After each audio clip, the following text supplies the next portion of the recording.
Hi there everybody, this is David, and I've been playing RPGs for a very long time, since the 1980s back on the original NES. And in that time period, I've seen a lot of RPG series come, thrive, and then vanish. And today I want to talk about 5 of them that need to come back that we definitely do need to revive, and I totally think that's worth a sub as you come and you join a party and you level on up with me. Thank you so much for your sub, your like, and your brand new hype. It helps me out a ton. And now, let's dive right on into the past and look at some great series that need revivals. First up, the Phantasy Star series, spanning the Sega Master System all the way to the Sega Genesis.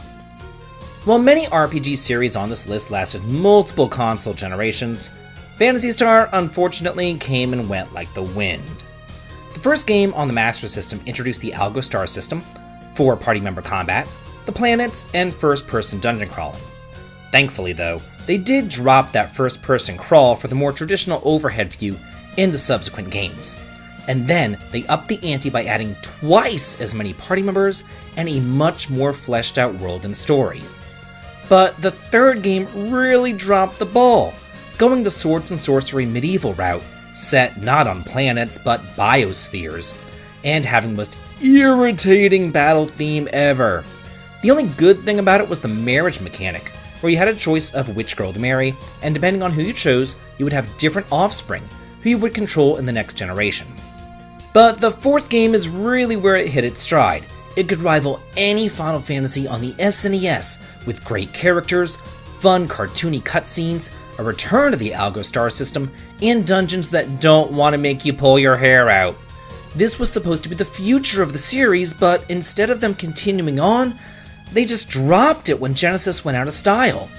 But now that Sega is in Nintendo's pocket, they really should put a 5th game on the Switch to reboot the series. I swear it would just sell like hotcakes.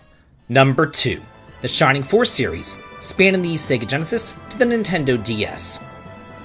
Continuing our Sega theme, let's talk about their abandoned strategy RPG series.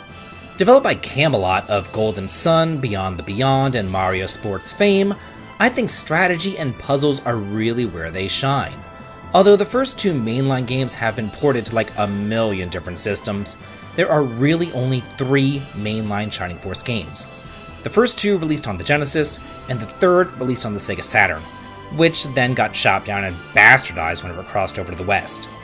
At its core, this is a strategy RPG in the same vein as something like Fire Emblem, but what I really do think that sets it apart is its Dragon Quest-like exploration between the battles. You're going to be going into temples, the overworld, towns and dungeons, and then talk to people, find hidden treasures, and purchase equipment, just like you would in any old traditional RPG. But whenever it comes to battling, it's all tactics all the time. And the parties aren't small either, consisting of all sorts of different units, each with their own different abilities. While the 2 Genesis games and that 3rd Saturn game are really considered to be the pinnacle of the series, there's also Shining Force CD, which is a remake of the Game Gear games, most of which we never received over here, and which act to bridge the story of the first 2 games together. Unfortunately, the last game released was Shining Force Feather, and that was only on the Nintendo DS, and considering that the DS was hugely popular over here, it's really saying something that Sega never localized that one, and the series has remained abandoned since 2009. Number 3, the Lufia series, spanning the SNES to the Nintendo DS. It is still shocking to me that the Lufia series just faded into obscurity. Beginning as a Dragon Quest clone in the early 90s, no one saw the groundbreaking Smash sequel coming. They took the very basic formula from the first game and just completely evolved it into something fantastic. Turn-based combat is still there, but now party members come and go, much like Final Fantasy IV, and the world is massive and full of secrets. Most importantly though, is that dungeon design, where they're filled with on-screen encounters and tons of brain-bending puzzles. So when the 3rd game was released on the Game Boy Color, I was expecting more of that. But instead, they brought in random dungeons and a really strange twist to the combat system, where you actually fight with 9 characters at a time. The first 3 games constitute somewhat of a trilogy, recounting Maxim and his ancestors' fight against the Sinistrals. But the next 2 entries are side stories and a remake, both taking place in the world of Lufia 2 because, Lufia 2 was the best one, But what we really need here is a true Lufia 4 set 100 years after the events of Lufia 3 and continuing the unending struggle against those Sinistrals. Number 4. The Grandia series, spanning the PlayStation to the PlayStation 2. Grandia started off with a bang, but ended in a fizzle. The first game told a charming story about love, loss, and friendship between Justin, Sue, and Fina.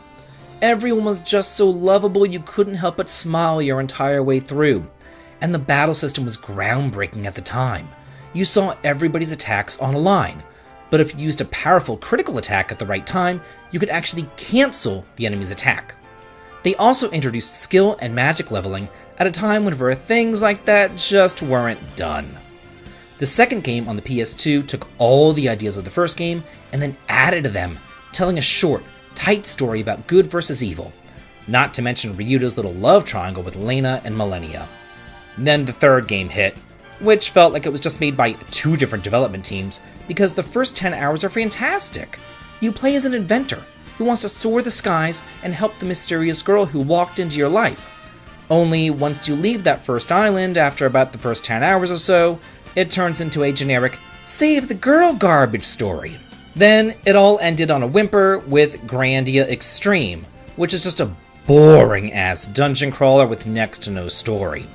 If these developers would just go back to the basics of what worked in the first 2 games, they could totally have a winner on their hands. And number 5, the Breath of Fire series, spanning the SNES to the PlayStation 2. I love a good turn-based RPG, and this series is not only one of the most unique, but also one of the best. Beginning on the SNES and introducing many recurring characters, as well as the war between the Light and the Dark Dragons, it set the stage for what was to come. The second game really punched it up in the graphics department, the storyline, and the uniqueness between the characters. Then, the PlayStation gave, but also took away. It introduced one of the best stories in gaming and the best music, continuing the journey of Ryu, Nina, and the goddess Dis, as well as the history of the Brood. They did cut down the party members from 8 down to 6, and the large world map is also cut. But at the same time, they introduced the Master System, as well as the Examination System, for a lot more customizability between your characters. The fourth game tried to be a bit more unique, by changing up the battle system so that all 6 characters can fight together from the back row, assisting when necessary. And the graphical style changed too, from bright, vibrant colors to muted earth tones and pastels. And unfortunately here, they did ditch that world map wholesale, but they kept the amazing story intact, as Ryu is now one half of a whole, and your other half is Folu, the God Emperor from the Eastern Empire, who the West is at war with.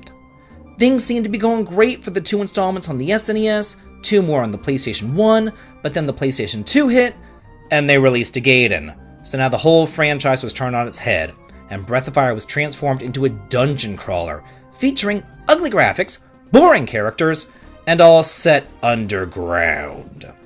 Everything that made the series so lovable was gone, and when those HD twins came out, there was just no hope for it. But now I do have hope for a revival since we are in a second JRPG renaissance.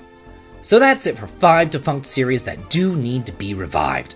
I have so many more great RPG series from the past that need revivals too, so look out for future parts in this series. And what franchises do you want to see a revival? Let me know in the comments. I love hearing from you. And if you like this video and want to cheer on the channel, please consider following me over on Twitter, supporting me on Patreon for exclusive videos and early access to my content, or coming on over to my Discord to chat and hang out. The links to them all can be found in the video description. This has been David, and if you like this, please like, comment, and subscribe, and have a good day.